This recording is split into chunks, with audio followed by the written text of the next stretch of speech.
Hello everyone, I'm David Walrod and you're watching Urban Dirt. Coming up, I have some great plant tips for you that will help ensure a successful day of shopping at your local garden center.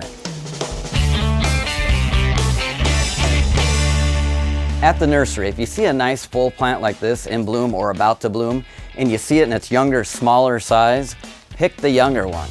It's easier for an annual or perennial to start out young and grow into a landscape during root development. You'll have a higher survival rate and you'll save money because you bought the smaller plant. And check this out. If a potted plant feels top heavy, that is, the plant itself feels heavier than the container, that's a good sign that it's root bound. The ever-expanding roots have pushed all the soil out of this pot, not even leaving room for water. If a plant is root bound for any length of time, this starts affecting the root tissue development and the ability for the plant to absorb nutrients. Why would any of us want to start out like that? Other signs of being root bound, check the sides of the container for cracks. Also, look at the drain holes. If there's roots coming out or if there's a big coiled mat of roots at the bottom of the container, that's a good sign that it's root bound. Let's check this one out. Well, it feels root bound. What do you think? If you do end up with a root bound plant, you're going to want to massage the roots. It's called teasing. Really break them up.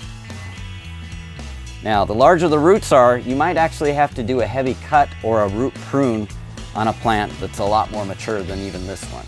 Don't worry about damaging the roots at this point. They've been ruled ineffective. Teasing or massaging the root ball will actually stimulate root development.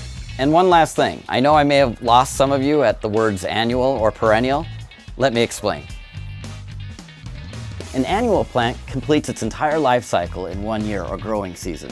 It goes from seed to plant to flower to seed and death. The whole mission is to propagate itself in 1 year. That's why something we call deadheading, or removing the flowers from a plant before it actually matures into seed, actually increases blooms. The plant doesn't think it's done its job yet. I know, sad. But flowers, happy. A perennial is simply a plant that lives 3 years or longer, growing and blooming, growing and blooming, like the canna lilies in our very first episode of Urban Dirt. A 4,000-year-old cypress tree is considered a long-lived perennial. Plants that only live for 2 growing seasons or 2 years are called biennials. They have their vegetative cycle in the first year, producing roots, stems, and leaves, and their reproductive stage in the second year.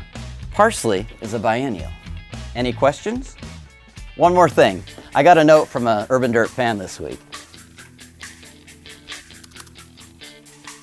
Dear David, love the show. Oh, thanks. You remind me of a cross between Martha Stewart and the Science Guy. I'll take it. Thanks everyone for watching Urban Dirt. We'll see you in the mud. A lot of times people think I look like Hugh Jackman.